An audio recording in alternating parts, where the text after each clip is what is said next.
Assalamu alaikum. Kwa jina naitwa Mohamed Ali Kibao, mtoto wa marehemu Ali Mohamed Kibao ambaye alitekwa, kuteswa na kuuawa kikatili mwezi Septemba mwaka 2024. Leo nina ujumbe mfupi kuja kwako Dr. Samia Suluhu Hassan, Rais wa Jamhuri ya Muungano wa Tanzania, kwa niaba ya watoto wa Mzee Kibao, familia na mama yetu.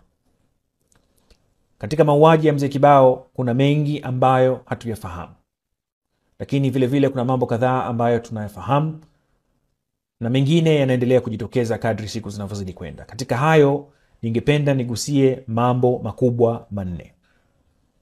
Jambo la kwanza, tunafahamu kwamba Mzee Kibao alitekwa mchana kweupe, akateswa, akauawa kikatili. Hili halipingiki, tunalifahamu wote. Nitalirejea hilo.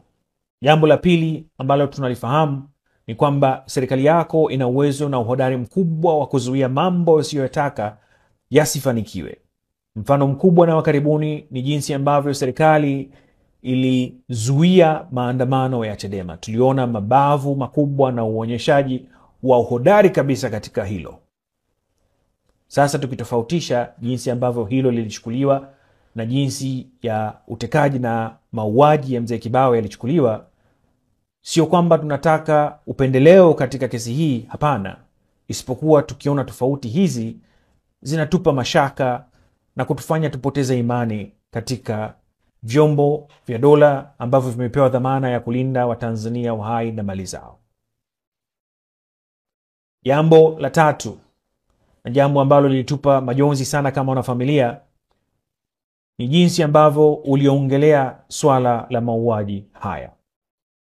Ilikuwa ni matumaini yetu kwamba ungekemea sio tu tukio hilo, bali wale ambao wanafanya matukio haya, kuwatia mashaka na hofu katika nafsi zao, kama ambavyo wametutia mashaka na hofu katika nafsi zetu sisi wanafamilia, na nadhani pia Watanzania kwa ujumla.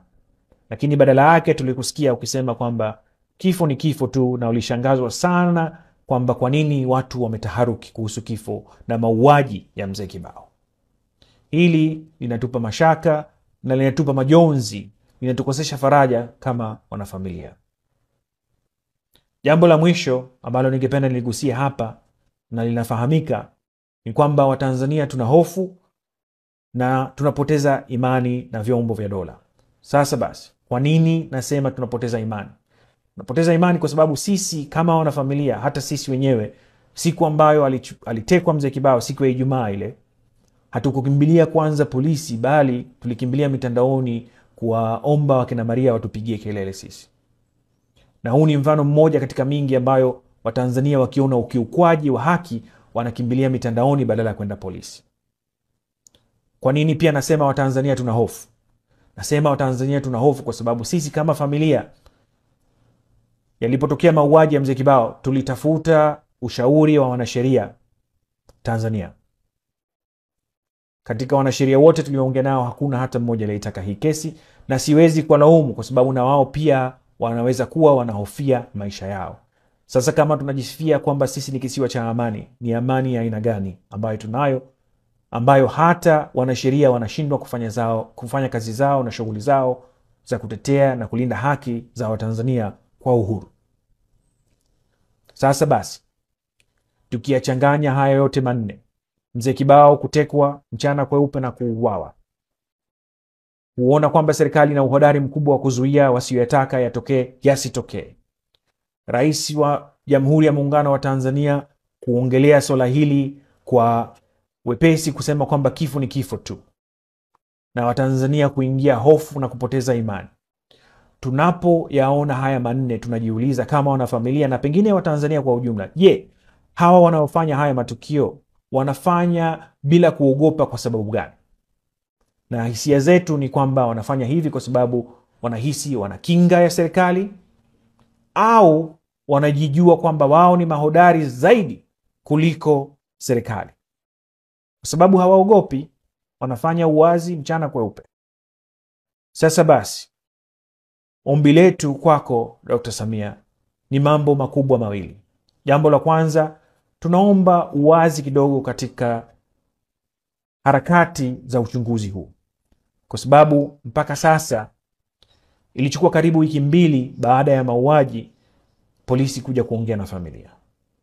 Na pamoja na kwamba Waziri Masauni alikuwepo katika msiba, akaongea na dada yetu Mariam na akatupa namba za simu za kupiga ili kupata taarifa za uchunguzi huo, mpaka sasa ni kimya.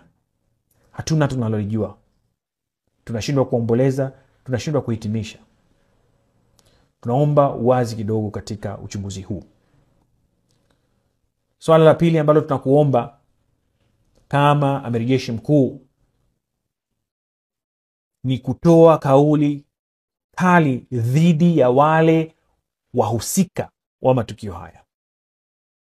Dhidi ya wahusika, sio tukio tu, hapana, dhidi ya wahusika, ili na wao waishi kwa wasiwasi kama ambavyo tunaishi kwa wasiwasi sisi wanafamilia na Watanzania kwa ujumla.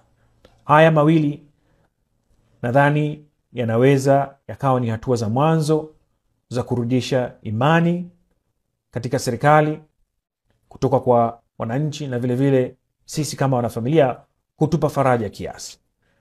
Ni hayo tu kwa leo. Asante kwa kusikiliza. Ni matumaini yangu kwamba tutakusikia hivi karibuni. Assalamu alaikum.